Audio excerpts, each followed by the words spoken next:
مبارک حدیث قدسی ہے، اللہ جلال فرماتے ہیں لا یزال العبد یتقرب الی بالنوافل حتی احبہ، کہ میرا بندہ نوافل اور سنتوں کے ذریعے میرے قریب آتا رہتا ہے حتی احبہ، کہ یہاں تک کہ میں اس کو اپنا محبوب بنا لیتا ہوں۔ اب جس شخص کو اللہ جلال اپنا محبوب بنا لیں تو اس سے بڑا شرف اور اس سے بڑی سعادت اور کوئی نہیں ہو سکتی۔ اور یہ کس لیے اللہ کی محبوبیت حاصل ہوتی ہے؟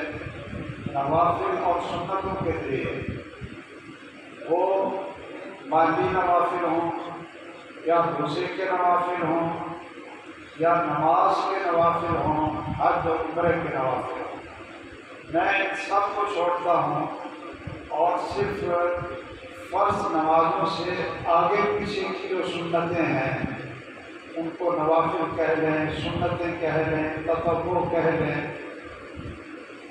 تو ان کا اہتمام کیا کریں۔ آپ جس طرح آپ فرض ادا کرتے ہیں اسی طرح پانچوں فرض نمازوں سے جو آگے پیچھے سنتیں ہیں ان کا آپ اہتمام کریں۔ رسول اللہ صلی اللہ علیہ وسلم نے فرمایا ہے کہ من صلی اثنتي عشر رکعۃ فی یوم و لیلہ بنى اللہ له بیتا فی الجنہ، کہ جو شخص رات اور دن میں پورے 24 گھنٹوں میں صرف 12 رکعتیں پڑھ لے، 12 رکعتیں سنتیں پڑھ لے تو اللہ جلال اس کا جنت میں محل بنا دیتا ہے۔ سبحان اللہ۔ ہماری امی ام حبیبہ بنت ابو سفیان رضی اللہ تعالیٰ عنہ اور ساری امت کے ماموں سیدنا امیر معاویہ رضی اللہ تعالیٰ عنہ کی بہن ہماری امی ام حبیبہ رضی اللہ تعالیٰ عنہ کہتی ہیں کہ جب سے میں نے یہ حدیث رسول اللہ صلی اللہ علیہ وسلم سے سنی تو ما ترکتہن، تو آج تک میں نے کبھی بھی یہ 12 رکعتیں چھوڑی نہیں۔ اور ان کے شاگرد جو اس حدیث کو آگے بیان کرتے ہیں انبسہ بن عبد الرحمن، وہ کہتے ہیں کہ جب سے میں نے یہ حدیث اپنی امی سے سنی ام حبیبہ سے تو ما ترکتہن قط، تو میں نے بھی اپنی زندگی میں کسی دن بھی یہ 12 رکعتیں نہیں چھوڑی۔ اور پھر ان کے شاگرد ہیں صحیح مسلم میں نعمان بن سالم ایک بہت بڑے محدث ہیں، وہ کہتے ہیں کہ جب سے یہ حدیث میں نے سنی اپنے استاد انبسہ سے تو میں نے ساری زندگی کبھی بھی یہ 12 رکعتیں میں نے نہیں چھوڑی۔ وہ 12 رکعتیں کون سی ہیں؟ وہ آپ پڑھتے بھی ہیں، آپ پہلے بھی وہ پڑھتے ہیں انشاءاللہ، لیکن اگر آپ یہ حدیث سمجھیں گے تو آپ اور شوق سے، محبت سے اور اس ذہن سے پڑھیں گے کہ اللہ کی محبت بھی حاصل ہو جائے اور جنت میں محل بن جائے۔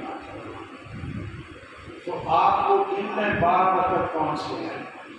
2 رکعت فجر کے فرضوں سے پہلے 2 سنت ہیں، 2 سنت ہیں فجر کی، ان کے بارے میں رسول اللہ صلی اللہ علیہ وسلم فرماتے ہیں کہ رکعت الفجر خیر من الدنیا وما فیہا، کہ فجر کی 2 رکعتیں 2 سنت ہیں، وہ دنیا وما فیہا، جو کچھ دنیا میں خزانے ہیں، پٹرول ہے، ڈالر پاؤنڈ ہے، سونے اور چاندی کے پہاڑ ہیں، قیمتی پتھر ہیں، گیس ہے یا قیمتی جگہ ہیں، پوری دنیا وما فیہا ایک طرف ہو اور فجر کی 2 سنتوں کا اجر اور ثواب ایک طرف ہو، تو فجر کی 2 سنتوں کا ثواب اور اجر وہ پوری دنیا وما فیہا سے بہتر ہے، تو فرضوں کا کتنا اجر ہو۔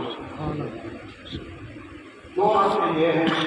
پھر ظہر کے وقت 4 سنتیں فرضوں سے پہلے، کتنی کتنی ہوگی؟ 2 اور 4 6 ہوگی، اور 2 سنتیں فرضوں کے بعد کتنی ہوگی؟ 8۔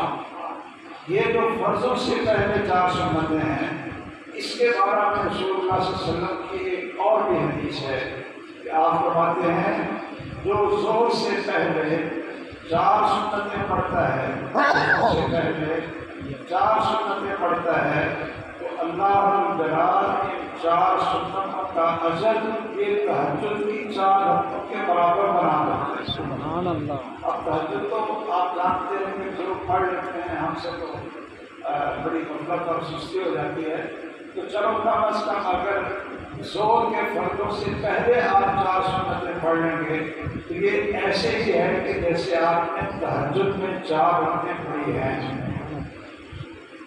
مغرب کی نماز کے بعد 2 سنتیں ہیں، 8 اور 2 کتنی ہوگی؟ 10، اور 12 ہمیں پوری کرنی ہے۔ 2 سنتیں عشاء کے فرضوں کے بعد ہیں۔ ان 12 رکعتوں پر آپ بندشی کریں، اور آخر میں ایک اور حدیث آپ کو صرف سناتا ہوں کہ اگر عشاء کی نماز کے بعد آپ 2 کی جگہ پر 2 تو آپ نے پڑھنی 2 پڑھیں گے تو 12 رکعتیں پوری ہو جائیں گی، جنت میں باہر بن جائیں گے، اللہ کی محبت حاصل ہوگی۔ لیکن اگر آپ 2 کی جگہ پر 4 سنتیں اکٹھی پڑھ لیں، 4 سنتیں اکٹھی پڑھ لیں، تو ایک یہ سنت بھی ہے کہ رسول اللہ صلی اللہ علیہ وسلم عشاء کے فرضوں کے بعد کبھی 2 سنتیں پڑھتے تھے اور کبھی 4 سنتیں پڑھتے تھے۔ صحیح بخاری میں عبداللہ بن عباس رضی اللہ تعالیٰ عنہما کی یہ حدیث مبارک ہے، وہ فرماتے ہیں کہ آپ عشاء کے بعد میری خالہ جان کے گھر آپ کی باری تھی، آپ آئے تو آپ نے عشاء کے بعد 4 رکعت سنتیں ادا کی۔ یہ صحیح بخاری میں ہے۔